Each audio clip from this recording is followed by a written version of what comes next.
Good morning বন্ধুরা, কেমন আছো তোমরা? আশা করছি ভালো আছো, সুস্থ আছো। আর আমিও ভালো আছি কী করে বলবো, মানে বাড়িতে এত সুগা তফা, এত মানে কান্নাকাটি চলছে নিচেতে। আমি উপরে ছাদে উঠে এলাম, দিয়ে একটু বসে আছি। রোদটা এসেছে বলে শীত শীত করছে সকালবেলাটা, ওই জন্য বসে আছি।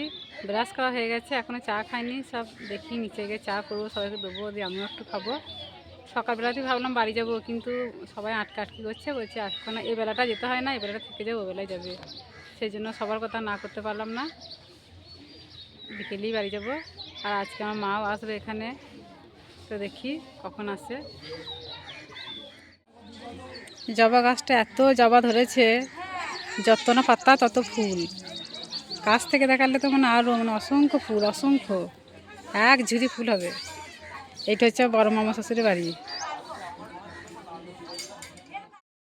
আর ওকে বলছিলাম না মা আসবে, তো এসে গেছে। দেখো দাদুর দুঃসংবাদ পেয়ে কালকেই আসছিল, কিন্তু কাল আমার বাবার শরীরটা খুব খারাপ হয়ে গেছিলো, দিয়ে বাবাকে ডাক্তারখানা নিয়ে গেছিলো ওই কাপড় পরি।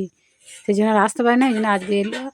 10টার সময় চলে এসেছে, দিয়ে দু মা মেয়ে সবাই মিলে মুড়ি খেয়ে নিয়েছিলাম, দিয়ে চলে এসেছি সবজিগুলো কেটে দিতে।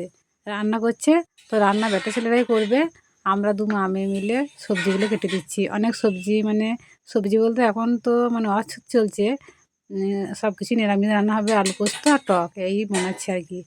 তো মা আর আমি একটু গল্প করছিলাম, আর দুঃখের মধ্যেও একটু হাসির কথা হলো, তাই হাসছিলাম। সব বনিয়ে দিয়ে জোগাড় করে দিয়ে এলাম ছেলেগুলোকে, ওরা সব রান্না করছিল। আর আমরা দু মা মেয়ে মিলে চান করে নিলাম। সজলধারা কলে টাইমে টাইমে জল দেয়, তো ওই জন্য মাকে বলো মা চলো সময় করে তাড়াতাড়ি চানটা করে নিই, না হলে আবার জল চলে যাবে। তো মা আর আমি চান করে নিয়ে তারপর ছাদে কাপড়গুলো মেলতে এসেছি। আর এখানে তখন অসংখ্য কাপড় জামা মেলা রয়েছে, অনেক লোকজনও আছে বাড়িতে, বাড়ি ভর্তি লোকজন এখন গিজগিজ করছে। আর অনেক অনেক রান্নাও হচ্ছে এখন, এরকম রান্না প্রায় 10-12 দিন চলবে। মামারা সব 4টে মামা আছে, সবাই মিলে এখন একসঙ্গে রান্না বান্না হচ্ছে। আমার মা মুড়ি খেয়ে চলে যাচ্ছিলো বাড়ি, তো আমি যেতে দিলাম না, বললাম যে বিকেলে তো আমিও যাবো, তো একসঙ্গেই যাব, তাহলে অনেকটা সময় মা মেয়ে কাটাতে পারবো। আর আমাদের মানে বাড়ির রাস্তাটা একই রাস্তা, তো আমি আগে নেমে পড়বো, তারপরে আর কি মা নামবে। সেই জন্য মাকে যেতে দিলাম না। ওইদিকে বাবার শরীরটাও খারাপ, তাও ভেবেও মানে যেতে দিলাম না। দাদু মানুষটা খুব ভালো ছিল, ওই জন্য যেখান থেকেই খবর পাচ্ছে না, যে যেখান থেকেই খবর পাচ্ছে সেই ছুটে আসছে দেখতে। দেখতে তার বাবা না এসে খোঁজ খবর আর কি নিচ্ছে। আর কান্নাকাটি তো চলছি। চানটা করে না শরীরটা খুব হালকা হয়ে গেল।